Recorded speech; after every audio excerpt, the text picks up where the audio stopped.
Comparison. We are all susceptible to it at some point or another. But no one has ever lived rent-free in you guys' heads like Hannah from Ballerina Farm. You guys are flooding me with messages about this woman, including we have Apple Podcast reviews, and everyone knows I read them personally.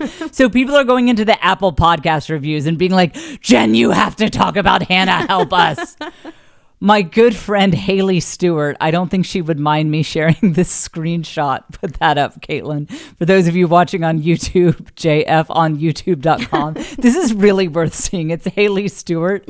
It's a reel from Hannah of Ballerina Farm, and it just says, Jen, what? With a bunch of question marks and exclamation marks. You guys, she's killing you. She's killing you. I need to stage an intervention. I feel like the alarm has been sound. You know what it is? I feel like there's a bat signal. There's a bat signal. It's like instead of the shape of a bat that you guys project into the sky, it's the shape of a Pims and Lemonade. You've been projecting that into the sky, and it's time for Jen to step in and make you feel better. This woman she is destroying your peace and your confidence, and I am here to fix it. Now, if you have never heard of Hannah from Ballerina Farm, you're about to. Don't worry, you will be able to completely track with me on this. I will explain who she is and what the controversy is. That the short version is that she is competing in the Mrs. World pageant.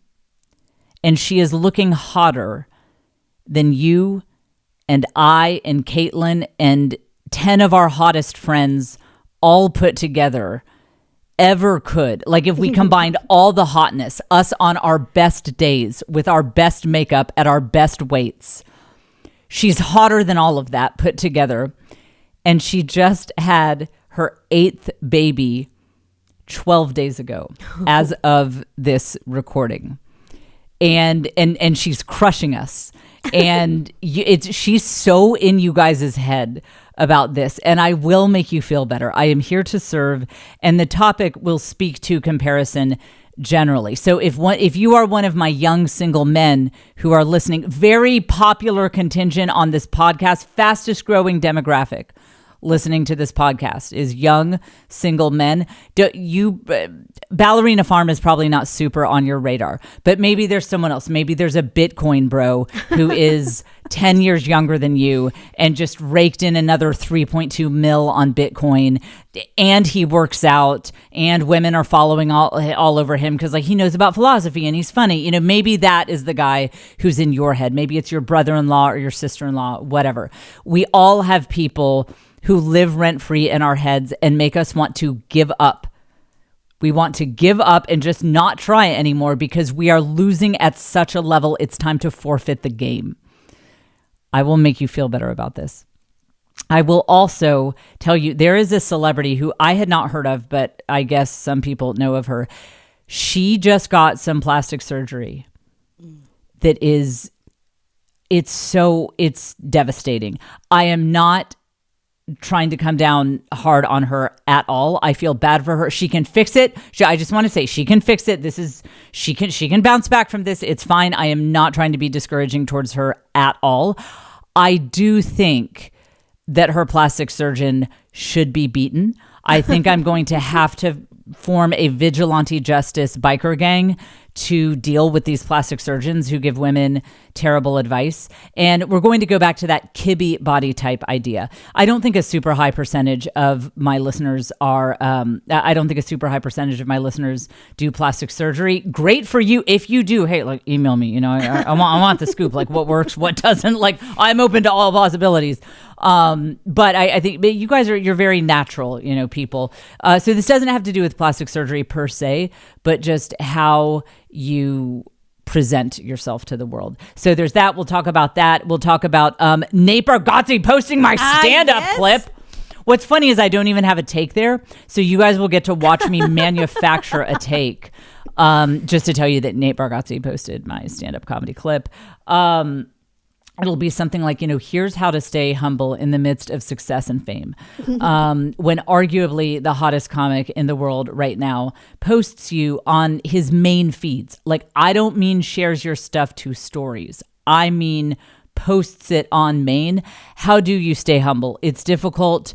Maybe I can speak to the comparison issue of should all the comics, who have insulted me and, not been friendly to me in the past, should they be comparing themselves to me? And how can they work through witnessing this level of success? We can talk about that. I can help them out a little bit. And that is today's show. I'll also talk about what I did this weekend and how I do think that I'm on a recovery timeline that within 6 to 8 weeks, I should be recovered from it.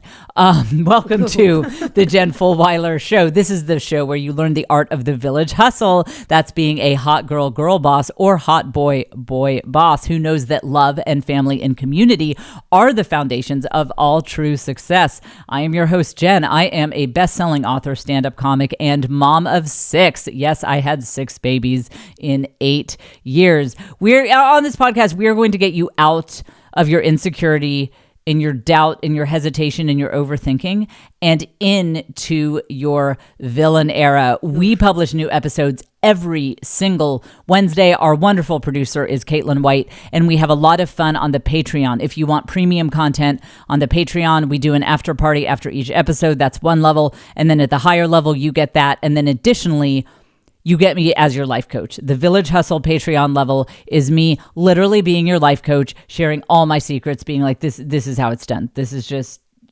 how it's done. It's what you guys wish Ballerina Farm would do. Do you know how fast I would get on that Patreon? If Ballerina Farm was like, I have a Patreon, and look, I'm already rich. I mean, I've got more money than God. I mean, you poors are sad to me, but it's, $300 a month. And I'll do one video a week. But I'll tell you how I do. I'll give you all the... Do you know how fast I'd sign up for that? So this is me being your life coach. The Village Hustle level Patreon, that's weekly content, as well as the after party is also weekly, and you get access to all the archives when you sign up as well. Patreon.com/thisisjen, and that link is also in the show notes. So friends, I just think it's really important to talk about staying humble in the midst of success. And that's why I'm just randomly bringing up the fact that Nate Bargatze posted my stand-up. You can look it up. What the posting date was, it was January 21st. Let me do some math. 19th, I think, January 19th, 2024. Just look in his archives if you're hearing this at another time. January 19th, 2024, Nate Bargatze posts my stand-up on his main tags me and is like, check out the comedy of @Jennifer Fulwiler. Do you guys know how huge this guy is? He is literally selling out arenas. He broke an attendance record in Tennessee because he got something like 27,000 people out for a show. Wow. And he just posted my stand-up. It's cooler how he got this clip. He invited me to be part of a comedy showcase he put together. So he selected a few comics to be part of his comedy showcase. And we filmed that actually quite a while ago. And what's interesting is I didn't think anything else would come of it. It was a great honor. They put it on YouTube. You can look, if you Google Nateland episode 3, see, that'll take you to their podcast. So it was filmed at Zany's, maybe Nateland Zany's episode 3, Nateland Fulwiler, whatever. It'll come up. So they put it on their YouTube. That was a big honor. And I thought that's where it ended. But he posted a clip of my stand-up, which is so exciting.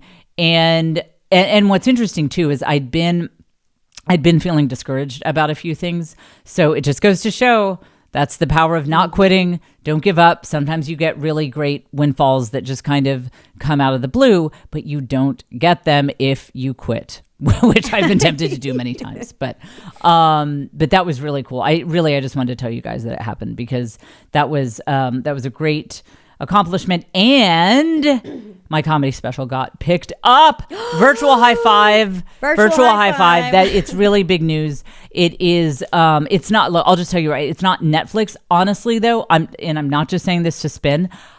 I don't know if I can announce who picked it up, but I like it better, and I think I can tell you it will be available on YouTube, and I wanted that. I wanted just anyone and their dog and their mom and their mom's dog. I wanted everyone to be able to see this, and I want rights to the clips and all of that.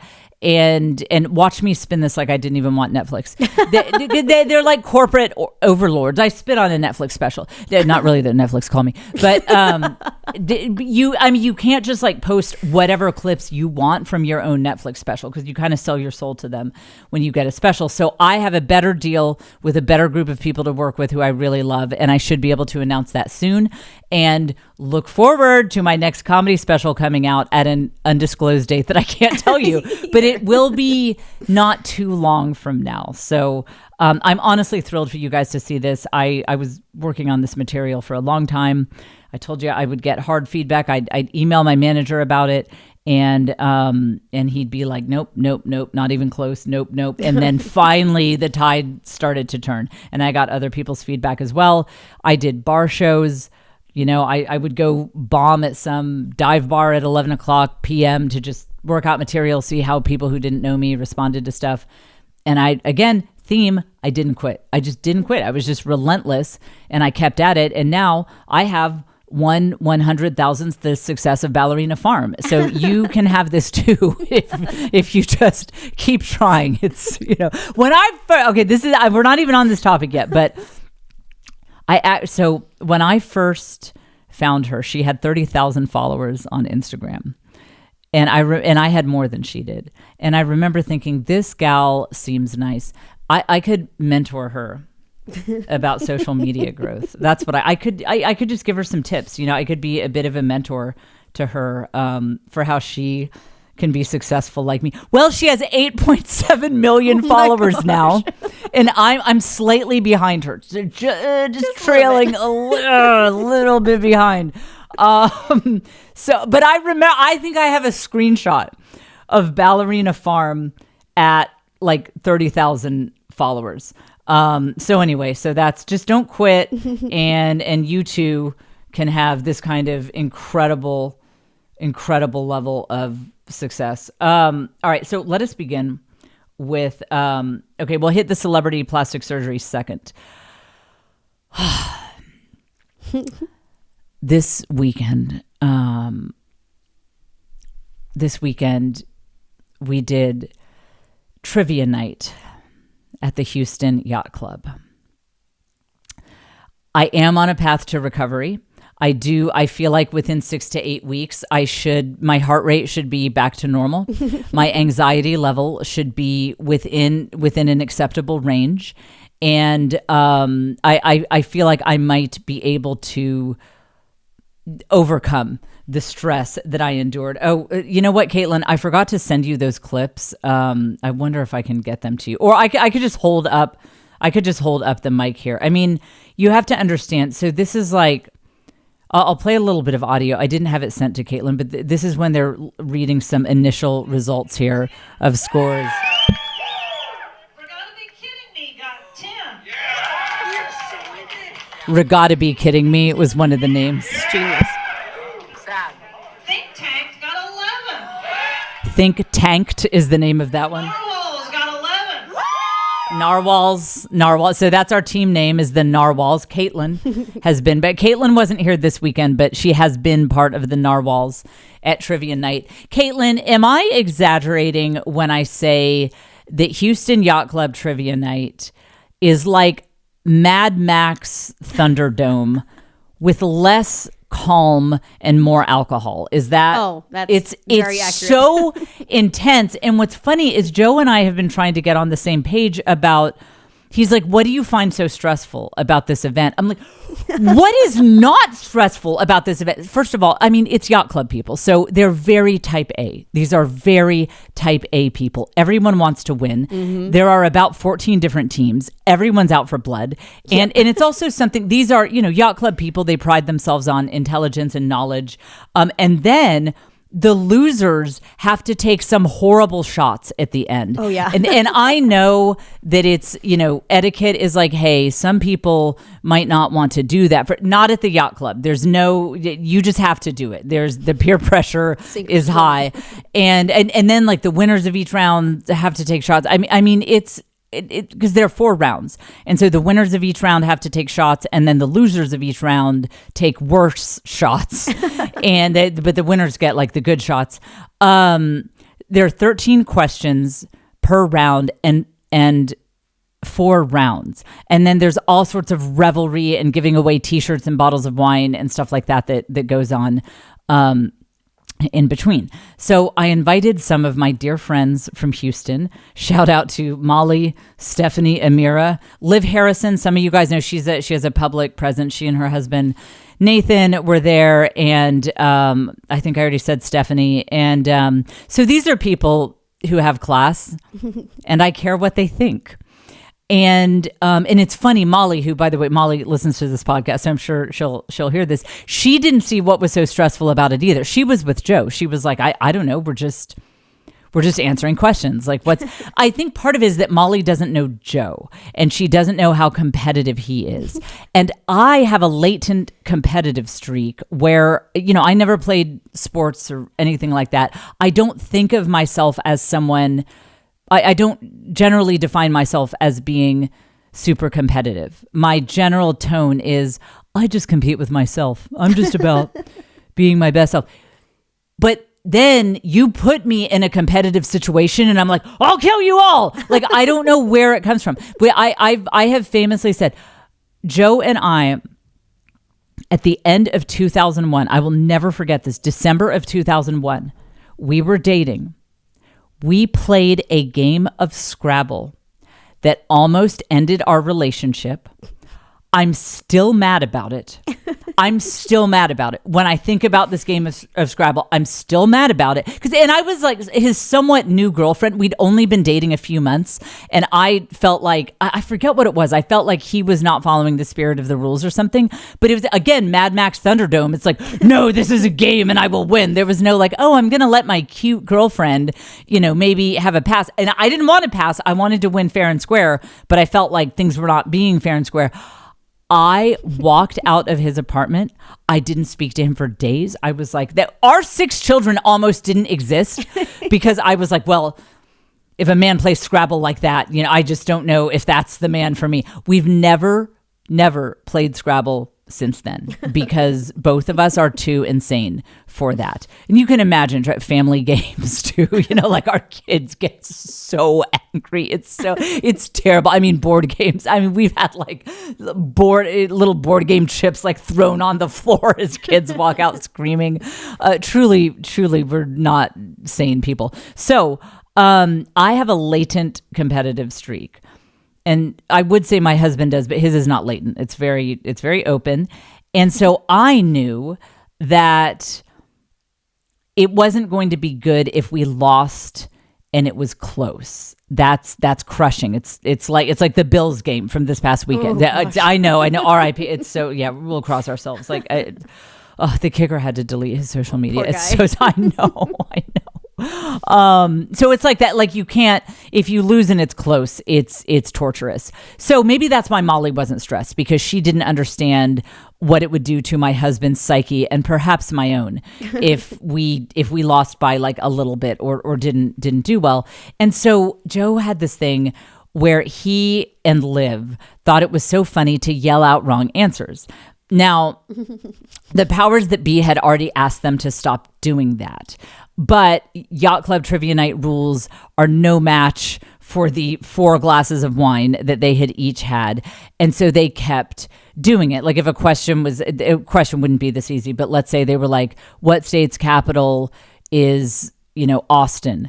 They'd be like, California. And they felt like it was very clever. I think other people could have had different perspectives on how fun that was for them to constantly shout out wrong answers.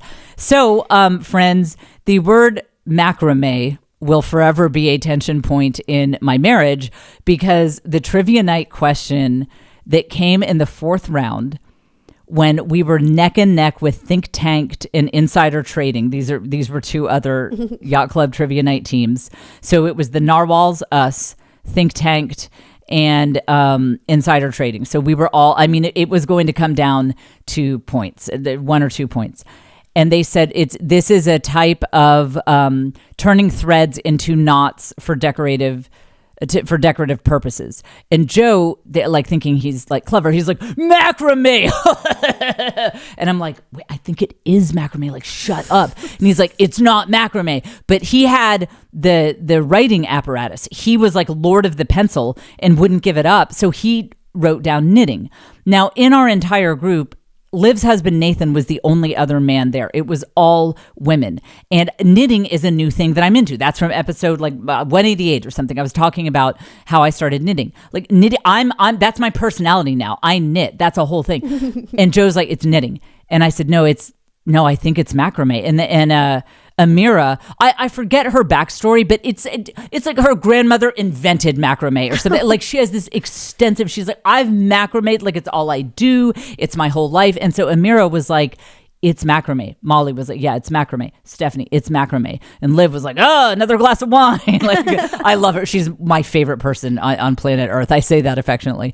And Lord of the Pencil over there wouldn't take knitting off of the sheet. And I'm like, Joe, first of all, you yelled macrame, that is, so you gave everyone the right answer, and you won't write down the wrong answer. And then he's like, if I don't write down knitting, we're going to lose this point, and then Think Tank is going to roll all over us, and that's on you, isn't it? And I was like, write down macrame. It was, everyone is like staring at us. And when you're in that zone, you lose track of who you are, of what matters. I was coming out of my seat. I was making everyone at the table so uncomfortable. And finally, I got him to scratch knitting and write down macrame, because I brought in logic, because it was talking about knots, and I was like, the whole thing, and I'm yelling this, I'm like, the whole thing with knitting is that you can unravel it. You know the Weezer song, if you want to destroy my sweater, hold the thread as I walk away, because it's not knots. If it were knotted, you wouldn't be able to destroy the sweater. That's a song about knitting. And he's like, maybe it's macrame. So he scratches it out, writes macrame.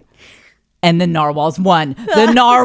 We came in first place because I saved macrame. But it was probably closer because he shouted out the wrong answer, where he shouted out the right answer, which he thought was the wrong answer, which again, it sent my stress level into the stratosphere. And then there was an issue where that some people, I worried, because I'm such a people pleaser, I worried that maybe some of our friends weren't feeling like they had enough input. And by the way, Molly is a European history major. So there was this one obscure painting. No one's ever seen it. No one knows what this painting is.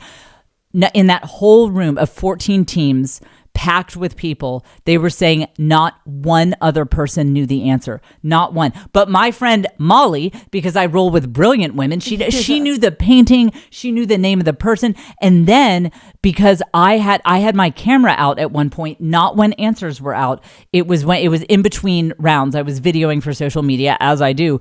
And this other team accused us of cheating because you're not supposed to have phones. And then it was right after that we got this really obscure answer, and I was like, I only had my phone out because I'm vain and obsessed with Instagram, not because I cheat at trivia night. And then I felt like there was a pall cast over our win and my good name.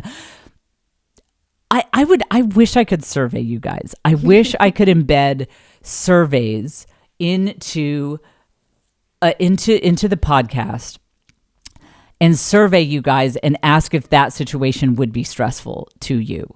Because Molly and Amira were like, what's stressful about this? Like, this is fun. Now, Liv was with me. She was like, I need an IV Valium drip. If we are ever going to do this again, I cannot take this. Oh, and by the way, guys, I was sober, dry January. I sort of took that shot when they brought it around because you just have to. But I didn't count it because I was just trying to follow trivia night rules. But generally, I was sober. And I think maybe actually that was my mistake, to be honest. Now, Caitlin, so I'm surveying you. And you can be honest. It's totally fine. And you've done trivia night before. So imagine the trivia night that you saw, but about 5 times more intense, with more direct, open tension between myself and my husband, which always is fun for the other people at the table. do you find it stressful? Was it socially stressful for you? Oh, I mean, in the time, yeah. Yeah. And that was like very low key. So okay, yeah. So I'm not the only one. But afterwards, Joe was just like, yeah. I mean, what is there to be stressed about that? That was just we were just letting the good times roll. Just no. I mean, for him, you would thought that we just got a couples massage, same levels. Well, actually, you know what? Couples massages really stress me out. Yeah. Okay. Well, what we're learning is that I shouldn't leave the house. I mean, like if I am out of doors in any way, probably massages are really stressful for me. So it would be, Joe acted like I would act if I had spent 5 hours journaling in a dark room, just refreshed. That was a great time. Wish I had more time for it. And one of the things that I am trying to do is grow and improve, but also own my crazy and communicate my crazy. Here's what I mean by that. There's a lot of talk in circles where people discuss ADHD, being on the Asperger's spectrum, things like that, of the concept of masking. A lot of people who have been incentivized to fit in their lives, such as those of us who got horrifically bullied, we found high social incentives for masking, meaning just acting normal. Because there were big consequences when we didn't. And so it can be easy for you maybe not to get a diagnosis or be aware of some sort of crazy because you just got really good. You are highly skilled at covering it. And I've realized I've really been masking my whole life, not as much on this podcast. I think every listener is like, yeah, no, you don't have to convince us. Yeah, they're like, so you must mask in other parts of life, not this one. But yeah, if you guys were to see me socially, I think you would be like, wow, that's kind of not how she is on her podcast, because I do the masking thing. And I think that a lot of us do that. And what I've realized is this can cause it can cause tension among your friends and family when you don't own your crazy. If you're a little on the spectrum, if you have ADHD, but you've gotten really, really good at hiding it, you might end up acting weird in situations that put stress on your friends and family.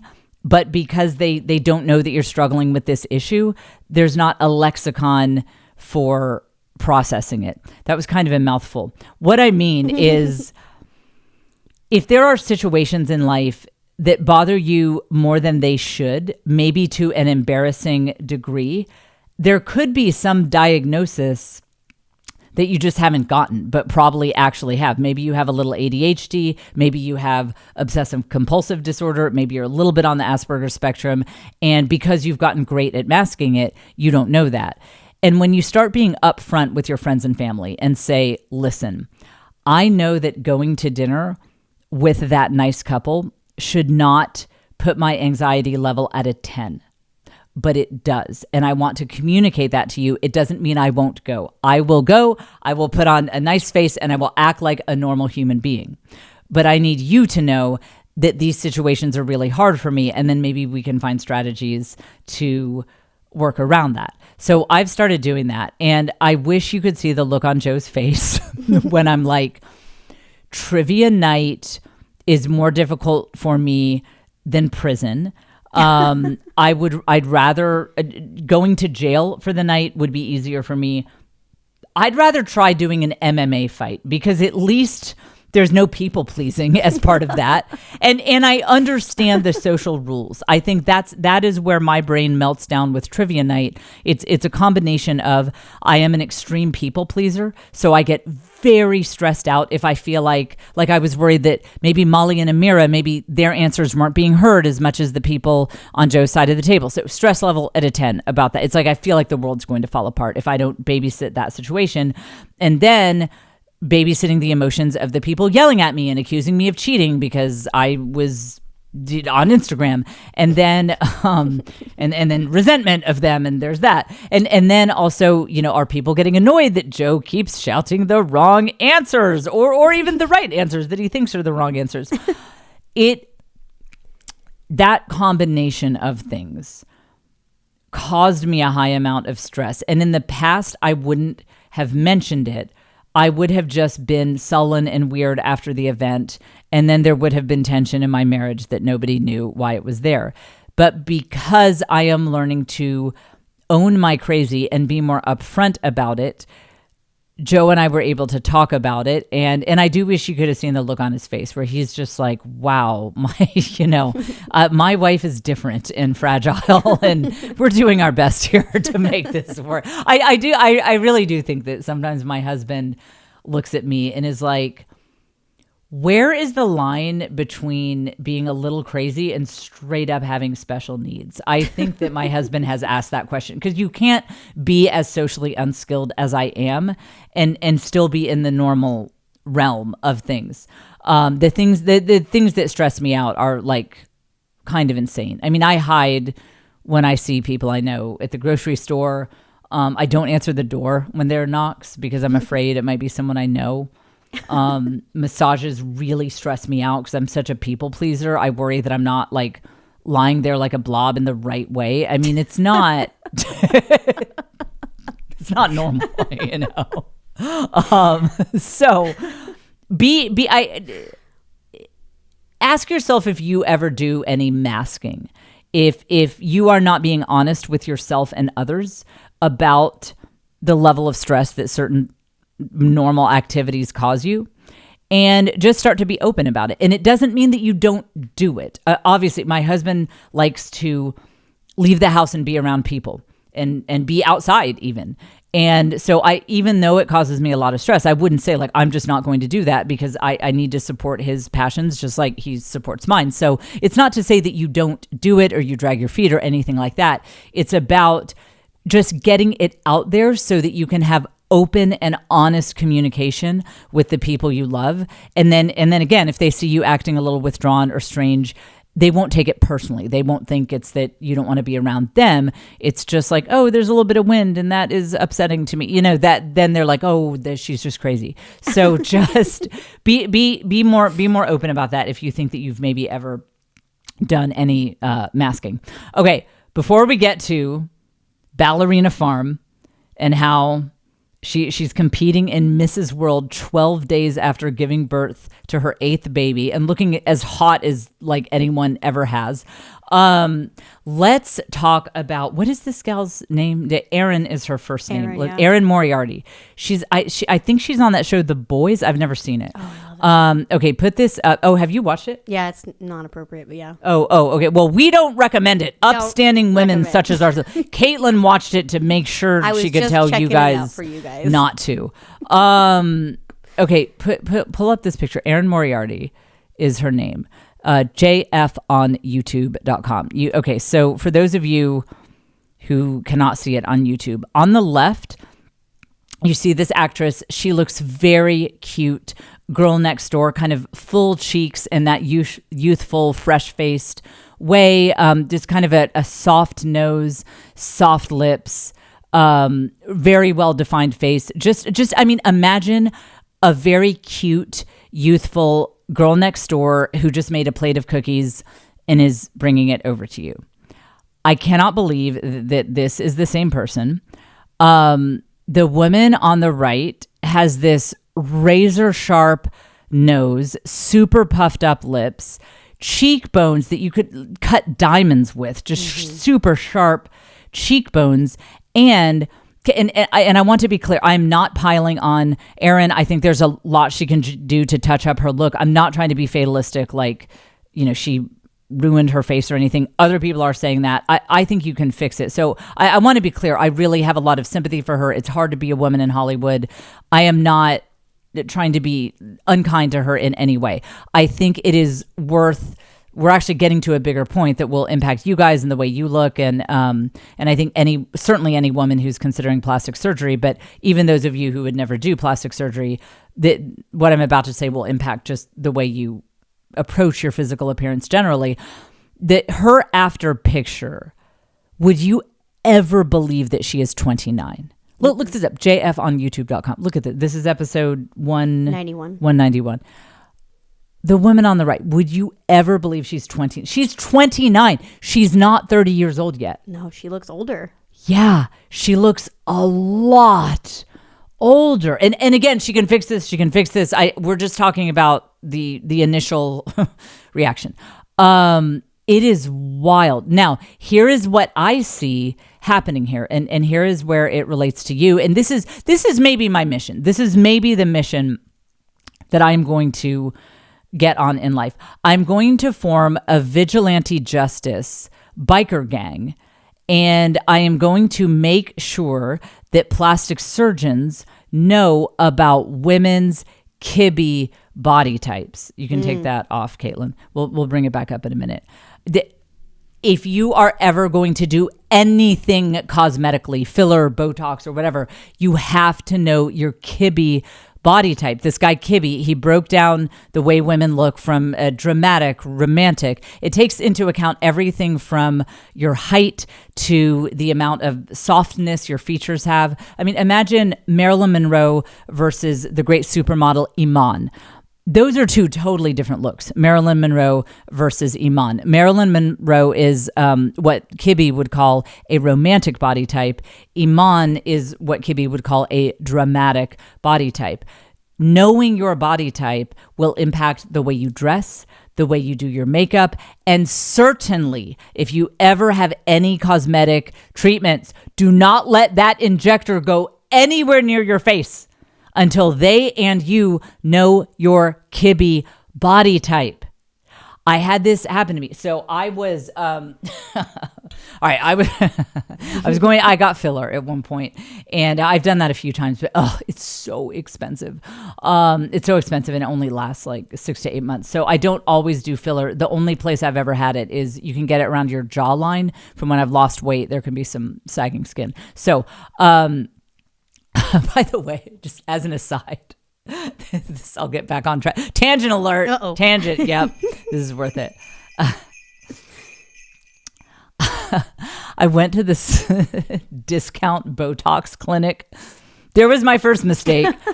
The woman walks in. She's an aesthetic injector who does all sorts of stuff. She walks in, looks me up and down, and says, "So you're here for your lips?" Don't guess. If you're an injector, don't guess. Like, no, I'm here for Botox. I'm here for the wrinkles, not my lips. I cannot believe she walked in and was like, "You're here for your lips." Don't like guess. going to a tattoo shop. She's like, "Listen, I know someone who does boob jobs too." I'm not here for any of that. Stop. No. Yeah, she's like, "Nose job? Do you want a referral?" Oh, okay. So, but this was not that place. So I went to a really good person I won't identify, but they were good. It's not my current person. Boy, I'm making it sound like I've had a lot of cosmetic stuff done. It's really just Botox, and sometimes I've done fillers. I haven't had anything else done. So this was after the discount Botox place. I was like, maybe you get what you pay for. So I started going to a better place. And so what's interesting is this doctor was very good. He was very good, but when this doctor was talking to me about filler, he said, we should do filler in your cheeks and in your temples. And somehow it was like, I don't know if he said my forehead or what. I'm like, "You're trying to make me a cone head? Like, what are you talking about?" But and again, this guy's very good. Top rich people, celebrities in Austin go to this guy. So he said I should do it in my temples, like right next to my eyes, and on my cheeks, in addition to jawline. And then he also said, I think next to my nose, or he had a list of like 5 places I should do it. And I said, wow, okay, I was just here for jawline. Why do you think that? And he said, well, it adds a youthful look to any woman's face. It adds a little bit of youthfulness to do that, because as anyone ages, I mean, really, if you're over 30, the process starts to happen where you lose collagen. And that's why you look more baby-faced in your pictures from your 20s and early 30s than you do after that point, because you lose volume, you lose that collagen in your cheeks. Okay, so here's the Galaxy Brain insight. For women who have any Kibby body type except dramatic, what he was saying is right. Adding some softness back into your soft feminine face would give you a nice youthful appearance. If you ever wanted to try filler, that would probably make sense for you and add, kind of a fresh, youthful look to your face. What he is missing is I am, to the extreme, a Kibby dramatic body type. For Kibby dramatic body types, the loss of collagen actually looks great on us. This is actually a positive for us because we have a defining thing about Kibby dramatic body types is we have sharp features. We tend to have big hands and feet. Like my hands are big. My feet, I wear size 12. Like we have these big features. And notice my hands are, sharp. Like I have sharp knuckles, long, skinny, little Skeletor fingers. It's not like you women who are more round and you have some voluptuous, you have some meat on your bones like that. I have meat on my bones, but it's not like in a sexy, voluptuous way. Like you guys, I have my little spindly fingers here and my sharp little knuckles and my sharp little cheekbones. And that's the dramatic body type. And it looks great. When I see pictures of myself when I was 30, I'm like, man, I look better now. I really like the way I look better now because that heavy collagen baby-faced look is not the ideal look for the dramatic body type. It's also interesting. A lot of models have that dramatic body type, the height and the chiseled features and all that. And they tend to like to be very thin. And I would say that's not because models always need to be thin. It's because dramatic body types tend to look really good on the thin side of things. Whereas someone who looks like Marilyn Monroe, that would not have made sense for her to try to get super skinny because that softness, that feminine side of her was that is the romantic body type. Romantic body types should never try to be super thin. So if you are ever thinking about doing anything cosmetic, getting your lips touched up or a little bit of filler, or all the way if you're doing facelift or whatever, you make sure that nobody touches your face until they are skilled in dramatic body type. In Kibby, Kibbe, in Kibby body type knowledge. So now let's put that picture of Erin Moriarty back up. See, look at this. They tried, we have someone with her, I think she is a Kibby, I think maybe romantic or very soft and feminine. Mm-hmm. She could be a classic, but I think she's romantic. Again, JF on youtube.com. You can see the picture or just Google Erin Moriarty before and after. It'll come right up. She definitely has that feminine softness naturally that would be a Kibby romantic type. And she got a plastic surgeon who doesn't understand Kibby body types and tried to give her a dramatic look. And this can go the other way too when you see someone who had kind of a gaunt look, but that looked good. Like it looked great. They had the sharp cheekbones and whatever. And then you see them get all puffed up with filler and suddenly they have huge cheeks and huge lips and it does not look good at all. I guarantee you are looking at someone like me who had a dramatic body type and found some idiot plastic surgeon who was trying to give them a Kibby romantic look. And that's what that doctor tried to do with me. And I'm so glad I didn't know about Kibby at the time, but I'm so glad. My gut instinct was like, I like my sharp cheekbones and I like the loss of volume in my temples or whatever. Like I like all this. And I'm so glad I pushed back because I would have had that over puffed look that ultimately ages you. That's what I've noticed is if you're doing anything, and again, even for those of you guys who would never do any injection, whatever, we're talking makeup, we're talking the way you dress. One of the fastest ways to look way older than your age is to go against your Kibby body type. So if you are a Kibby romantic body type and you try to dress like a Kibby dramatic, you do makeup like a dramatic, and maybe even you get Botox or filler like a dramatic, you'll look 10 years older than you actually are. And same thing vice versa. If you're a Kibby dramatic and you try to dress like a romantic and do filler or makeup or whatever like that, it will age you so fast. And whether it's makeup or anything you're doing for your appearance, you should know your Kibby type and then work within it. Say, how do I look like someone my age, dramatic body type, but the best I possibly can given those parameters. So and actually here, I'll give you guys some examples I actually have this all put up. I did research. I did research for you guys because I know you're always curious about this. So before we talk about Ballerina Farm, who, by the way, I think she is a Kibby. I think she's a dramatic classic because she's tall. She's thin, but she's not quite as. She doesn't have quite as much of like that masculine sharpness as some supermodels do. Okay, so. The romantics, people with a Kibby romantic type, that would be Doja Cat. Look, as crazy as she is, and someone does need to do some sort of intervention with her. She is gorgeous. She is so pretty. Okay, so Doja Cat, Marilyn Monroe, those are romantics. If you're familiar with Tess Holliday, a plus size model, so she's also a romantic, and they're saying Rihanna. I'm kind of surprised. Rihanna is they call it theatrical romantic. It's kind of a spin on that. Okay, dramatics. Kate Blanchett. That makes sense. Amal Clooney. So George Clooney's wife. I mean, if you want to know when I talk about Kibby dramatics, Amal Clooney, right there. I mean, she just nails it. Yeah. So again, imagine some filler injector trying to make Amal Clooney look like Marilyn Monroe. I mean, she would look so terrible so quickly. Or even if she tried to do makeup like Marilyn Monroe. This is a whole different thing. She shouldn't dress like her, whatever.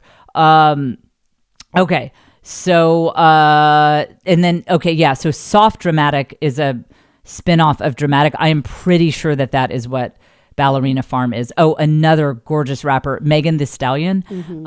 She's pretty tall. I think she's 5'11". Really yeah, she is soft dramatic. Tangent alert. We need to pray for Megan Thee Stallion Village community. Do you know she is an only child and both of her parents are deceased? No, I did not. Yeah, know and that. she's in her 20s and famous. I just feel like the Village Hustle Club needs to just embrace her. I know some of her lyrics are a bit much for some of you guys, but I just worry about her. I lie awake at night worrying about Megan Thee Stallion. She is an only child with no living parents, and I'm just like, she had a rough patch with a friend too. You think a few years ago. Yeah, I mean, someone's in jail over something that happened. Yeah. So I don't know. I just lie awake worrying about her. Christina Hendricks, they're saying from Mad Men, is also a soft. Dramatic. Oh, Sofia Vergara from Modern Family. She's dramatic, but on the softer side. Okay, classics. Grace Kelly. Don't know who this is. Don't know who that is. Okay. I don't know who any. Dakota Johnson is another classic. So that's someone kind of in the middle, not too sharp and masculine, but not super, super over feminine. Okay, dramatic classics. I don't know. Oh, Courtney Cox. Courtney Cox would be a classic, but and that makes sense because she has a little bit more of that angular, she's got those sharp cheekbones, but she's not full, like the model Iman. I mean, she's not that dramatic, so she's a classic, but with a little bit of a touch of dramatic. Okay, naturals. Jennifer Aniston. How do you pronounce? She's married to some famous boy band guy, Priyanka Chopra. Yeah, so she's also a natural. Meghan Markle is a natural.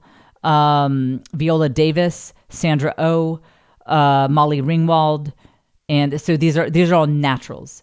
And then Gamine, that's how we decided you pronounce it? Gamine. So. And that's what we think Caitlin's a Gamine. Is that what we decided on? Yeah. I'm glad we have you because I don't know who any of these. Okay, soft Gamine would be Mindy Kaling. And Gamine is almost like a touch of a tomboy look, but still cute and feminine. So that's what Gamine means.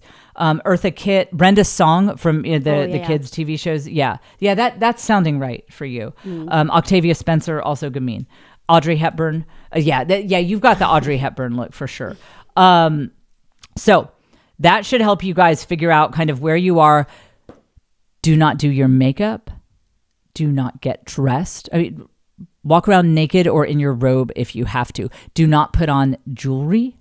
And dang sure, don't let anyone get anywhere near your face with a needle until you know your Kibby type. And everything you do to look your best should be ordered toward looking your best for your Kibby type. Someone tell Erin Moriarty to call me, give me the name of her plastic surgeon, and we will form a vigilante justice gang. and that's what I would, I mean, if I could talk to Aaron, I would say, look, you've got money, you can tweak this. And I would just say, get a new plastic surgeon and an injector, and just educate them on the Kibby body types. Tell them that you're either a soft classic or a romantic, and just have them fix this so that you can have a little bit more of that softness that the first idiot doctor took away because he didn't understand Kibby body types. Okay. All right. Before we get into Ballerina Farm, the new Village Hustle Patreon is out. I love this one because I recorded it at the Yacht Club. This was before Trivia Night. So if I seem calm in any way, it is before that onslaught of the senses. And so I was walking all over the Yacht Club, filming as I walked through the club, which I'm not sure if you're supposed to do, but I did. And so you kind of get a tour of the Yacht Club as I'm talking. And then my two kids constantly wanted to talk to you guys. So they were injecting and they wanted to show you their stuffed animals and stuff. So that is episode, what, Caitlin, 25? 25. Yeah, that is episode 25 of the Village Hustle Patreon. It was a lot of fun. And then what I was talking about is I was answering a question from someone on the Patreon who asked, when you take a big leap, like changing your career, starting something brand new, going after a whole new hobby or whatever, how do you know if God is a part of this, or if this is just you being vain, following your own, selfish, whatever? Like how does faith come into that? Like, is this from God? Do you know it's from God? And again, how do you know you're not just saying it's from God and then just totally making it up? So I talked about the big leaps I've taken, quitting my job at SiriusXM and all of that, and how my faith played into it, how I did, that kind of discernment and stuff like that. So patreon.com/thisisjen. When you sign up for that Village Hustle Patreon, you get that level as well as the base level where we do the after party each week, and you get access to all the archives. It's all yours when you sign up. Patreon.com/thisisjen, and the link is in the show notes. So listen, I'm here. Everybody take a deep breath. I saw the Jen signal. I saw you guys shown up the silhouette image of a Pims and Lemonade in the sky. I stood on my bell tower. I saw it. I was like, they need me. Hannah from Ballerina Farm, she's really in you guys' heads. But here's my question. What you're all flipping out about, including my friend Haley Stewart, put that back up. Jen, what? What you're all flipping out about is her looking smoking hot and participating in Miss World right after she gave birth. I mean, like, I think the placenta probably hadn't even come out when she was putting on her ball gown. I mean, that was quick. That was a quick turnaround. So she's in your head about that, but why was she not in your head before? I think you guys just haven't been following her closely enough. Caitlin, pull up cooking. Pull up the cooking one. We can't play audio on this because she put copyrighted music in the background. So this is on silent. But I'll describe this. Well, Caitlin, you describe it. What is she doing here? Either she's making some sort of a dough. Oh, she's making ravioli just like you and I do. Okay, that's what I was going to say. But is she getting the freezer dried frozen thing out of the freezer like you and I do? You got the flour, the eggs, the KitchenAids out. We're rolling dough. She's straight up making ravioli from scratch. There's a baby sitting there quietly. Yeah, just like participating without participating. Just that, not screaming. No, just there. Not ruining everything. The toddlers aren't walking there she up. Goes. Oh, it was like the little chubby baby hand went like halfway there, and then so just nothing like what would. Look, I've made ravioli before, and it was not this easy. No, so she's now we're boiling the ravioli that she made by hand and putting it on an heirloom plate, and I'm sure that flour is from wheat she threshed herself. Oh, probably if she's on a farm. Yeah. Why wasn't this in you guys' head? I mean, I was just surprised that you guys were surprised that she competed in Mrs. World right after giving birth to her 8th child. It's like, that's what she does. She's been winning. I mean, this is like, I'm way more intimidated by how she cooks with young kids. I mean, whatever. Get me a pair of titanium Spanx and hell, I'll go to Miss World. That's fine. I'll be Mrs. World. Listen, give me 4 Pims and lemonade and some titanium Spanx. I'll compete in Mrs. World too. My talent will be podcasting. That'll be my talent. I'll sit down and I'll do this on stage. Like, Word. it's not that hard. You guys should be way more intimidated by her cooking than by her beauty pageant stuff. I don't know why you guys are in such a tizzy about that. Her cooking and her slopping hogs and birthing cows is where she's really winning. That's where she's beating us. It's not in Mrs. World. But listen, so the controversy surrounding Hannah from Ballerina Farm is people saying that she is setting unrealistic expectations for women by competing in Mrs. World 12 days after giving birth to her 8th child. Here's what you have to understand about Ballerina Farm. She's just better than us. She's just better than us. She's a better wife. She's a better mother. She's a better cook. She's a better businesswoman. She's more flexible than we are. She's a better dancer than we are. She just wins. Comparing Ballerina Farm to us is comparing apples to kumquats. We're the kumquats and we lose. And the sooner you guys accept that, the more peace you will have in your life.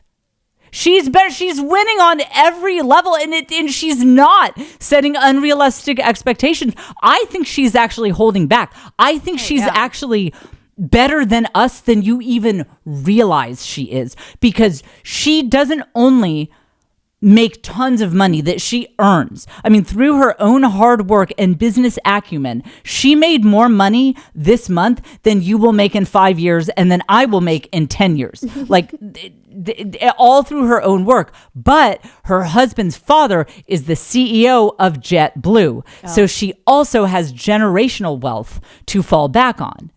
She could be on Instagram every day. Like, hello, poors. What's it like to be fat? I wouldn't know, because I was just having my 8th baby while doing pirouettes, and I'm still a size 2 because that's my life. And, and like, if I ever feel down about how like I gained 1 pound during pregnancy, I just, what I do? I remember my faith and my 9-figure net worth. I just feel like that helps, and then I look in the mirror and I'm like, I'm so hot. And then I look at my kids, who are also gorgeous, and I see how happy they are. And I see how my kids don't even want to be on screens because they just frolic outside getting fresh air and enrichment all the time. And, and if I ever feel down, like some of the, one piece of the ravioli I made wasn't fully cooked, then I just think about what a great businesswoman I am, and how, even though I did have tons of money to start with, I built this, really massive business. And I also just have such a great support system. My family is a bunch of super mentally healthy people. I think she actually has 8 or 9 siblings. She's from a huge family. Wow. And everyone is, they're so kind and polite, and they just love each other so much. And they're so supportive. She doesn't have the kind of situation like some of you guys do. Some of, our family has its own complexities where it's like, I know someone who won't be named, where, mom calls with a cigarette in her mouth. She just got drunk and she's like, how do you start one of them OnlyFans? Hannah doesn't have to deal with any of that because she is surrounded by supportive, wholesome family members who just love one another and just show up for each other consistently in the most healthy possible ways. So she also can kind of fall back on that. It's like, well, if it's not the 9-figure net worth, it's the village. that I have. I'd have to say it's that, or my looks, or how well my kids are doing. I don't know. Which one do I choose? It's hard to narrow down. It's hard because my life is like 10 out of 10 in every area. And her husband adores her. He just adores her, and he's a good looking guy. And Hannah is not setting unrealistic expectations for women. She's just being better than us. She's just existing and winning. We are a bunch of schmo losers in comparison to this woman, like legitimately. I mean, you're not beating yourself up if you're like, I suck compared to Ballerina Farm. You do, I do, we just do. And I think that we should accept that she's not setting unrealistic standards. She's just winning. She's just straight up winning. Now, people are talking about the baby. Okay, so go to Ballerina behind the scenes. Let's play that clip. This is a behind the scenes. She's putting some oil in a bath. Let me know what that oil is, you know? Yeah. Maybe it's like cocaine and barbiturates. Like, what's in that oil? And then there's her little baby. She's getting ready for Mrs. World. Oh, there's my postpartum outfit. She's dressed as a bird. Now she's wearing a hot ball gown. 2, 3. Yeah, another hot ball gown. Now she's wearing a business outfit. Now she's zipping up pants with a size 2 waist. Yeah. I think this is 3 days. I'm not kidding. I think it's like 3 days after she gave birth. You can see these videos on YouTube. Oh, there's her husband gazing at her adoringly. There's a little baby. All right, so everyone's worried about the baby. Look how hot she looks there. I want it. Okay. Oh, hang on. What tangent? But worth it. Hit the tangent, but worth it button. And while I'm on this tangent, do the ballerina dress clip. Okay. So look at how they do her makeup here. So her makeup, it makes her look kind of different. I mean, she looks like a supermodel version of herself, but like max gorgeous. This is her face, but really taken to the next level. Whoever did her makeup knows her body type. You've got to look up, if you're not going to pull up my YouTube, which I know you guys are not, just Google Ballerina Farm Mrs. World, not Miss World, Mrs. World. Ballerina Farm Mrs. World, and you'll see how they did her makeup. That's a great example of knowing your Kibby body type and leaning into it hard, and how shockingly gorgeous you can look. And the dresses she wore also are a fit with her Kibby dramatic body type. Actually, an example is Taylor Tomlinson, the comedian, recently presented at, I think maybe the Emmys, and she has very much a romantic body type, romantic all the way, and they put her in a dramatic outfit. It was a very, very, very deep V. I don't suppose you could get that up real quick. Is that too much? No. Is that okay?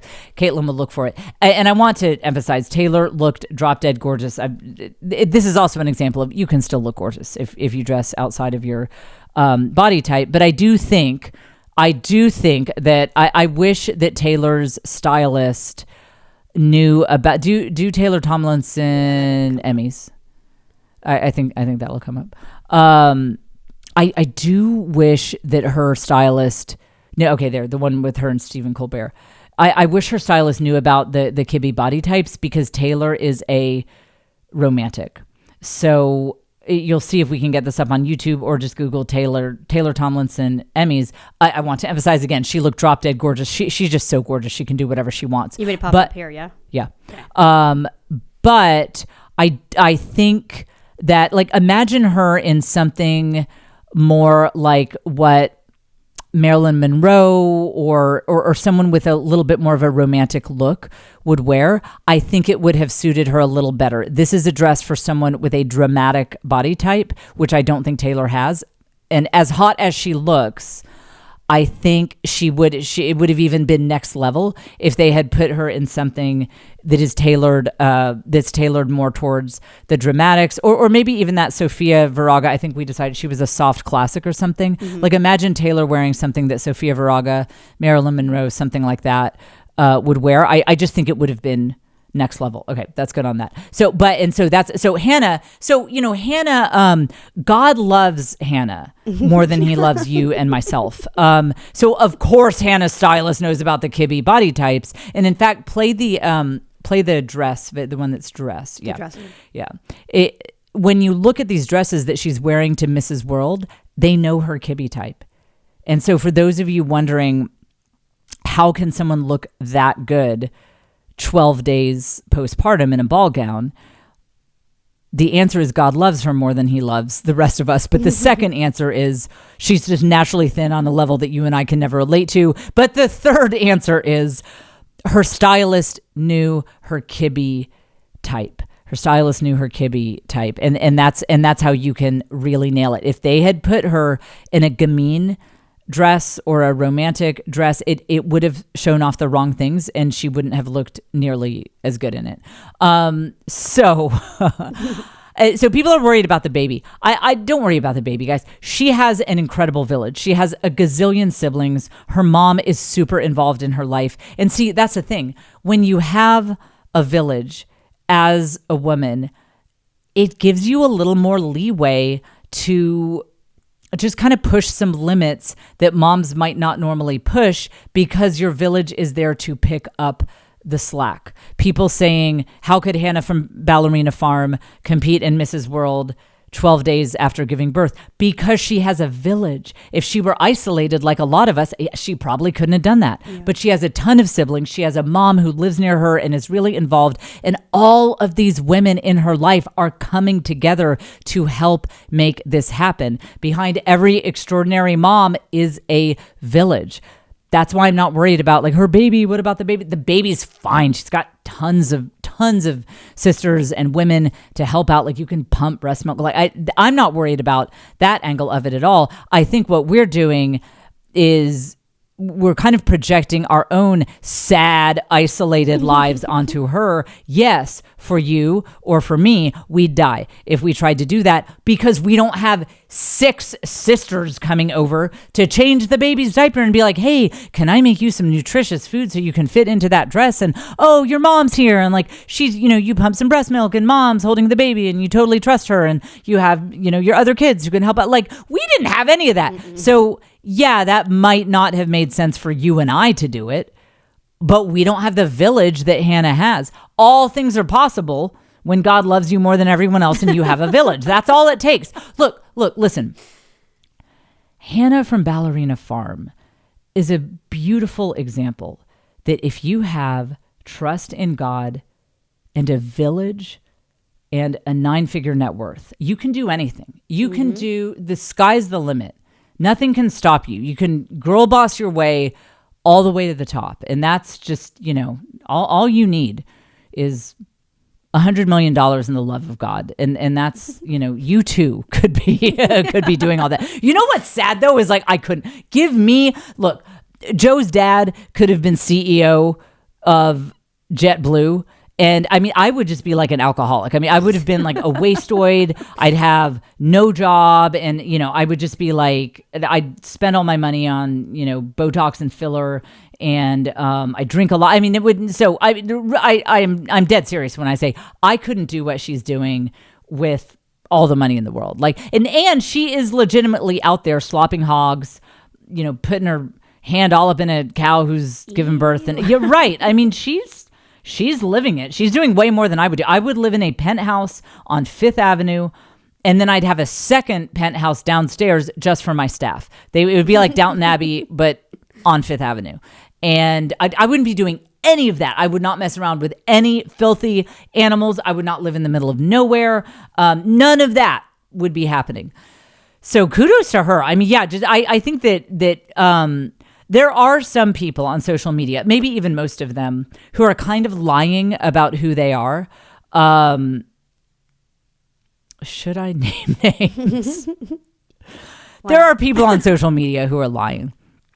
There could even be influencers who rose to the top on body positivity stuff And then, because they were a little bit voluptuous and like they would post bikini pictures and everyone would be like, you're so brave. And then be like, oh my gosh, I am so brave. And I have 20,000 new followers. And then the minute Ozempic hit the marketplace, these people are down to a size 2 and talking to us about how they adopted an active lifestyle and they're walking. And it's like, oh, you're such a fraud. So those people who are like obviously on Ozempic and lying about it, and just like generally being a fraud, yes, those people are worth decrying because they're not really living it. They're just making it look like they're living it on social media. And that is a problem. And you don't want to let those people get in your head. But there are some people like Hannah that this is like, they're actually living it. They're actually that much better than us, and probably like even better than us than we even realize. Like, I think she's holding back. I think she is holding back on what she shows on social media because she knows that each one of us would spontaneously combust into a trillion pieces if we actually saw how good her life is. I think she's holding back. So don't worry about her baby. She's got money in a village. You think that baby isn't happy to be that baby? That baby's like, girl, my grandfather is the CEO of JetBlue. I'm chilling. I'm chilling. I've got 17 aunts and uncles, and somehow they're mysteriously rich too. And they're all hot. So, I'm going to grow up to be hot. That's what that baby's saying right now. You guys are like, that poor baby is being dragged around to the Mrs. World Cup. That baby's a future Mrs. World. She's going to do the exact same thing. And she'll be like, I'm so glad that my hot mom blazed the trail for this kind of activity. Don't worry about that baby. That baby's life is so much better than yours. Worry about yourself. Worry about the bills that you're having trouble paying. That baby will never know what it's like to struggle to pay bills in her life. That baby is totally fine. That hurts. Yeah, that if you felt bad for that baby, Caitlin, that baby would look at your life or mine and be like, what sad schmucks. Like, man, those women suck. Like, hey, poors. Like, I pray for you. I pray to the Mormon God for you. Like, that's what that baby's saying to us. So I think this has been a great segment. Oh, yeah. Here's another thing I would say on that.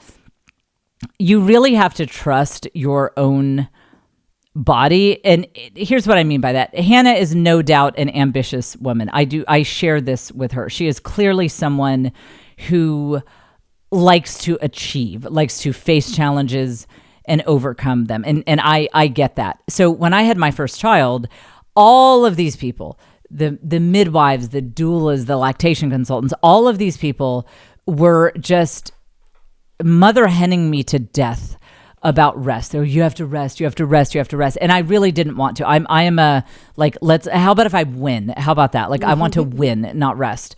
And it's so funny because all of these women would have all of these like women's empowerment bumper stickers on their car, but then they just tried to control me to death. Like, there was no empowerment when it came to, they were just going to tell me what to do 24/7. There was no choice when it came to me doing anything I wanted to do. And they were like, you need to sit in bed like a blob for 6 weeks. Because I guess that's what they wanted to do. So that's what all women should do. So they were so controlling about it. And everything in me told me not to do that. I mean, day 2 or 3, I was like, I'm really tired of this. I mean, I like sitting in bed as much as the next person, but there was just something about it. I was like, I need to go do something. Like, I want to, I don't know, go discover a new restaurant or something like that. And I got so much pushback for it that I just didn't want to rest. And same thing in my second pregnancy. I was like, what's weird is I generally like lying in bed. I'll do it all the time now. Like, I'll lie in bed all day. But when those babies were born, I didn't want to lie in bed. And everyone told me I should. But when I listened to my body, I said, this doesn't feel right to just sit in bed. Well, guess what? Turns out I have a very serious genetic clotting disorder that is exacerbated by pregnancy and makes me very susceptible to blood clots.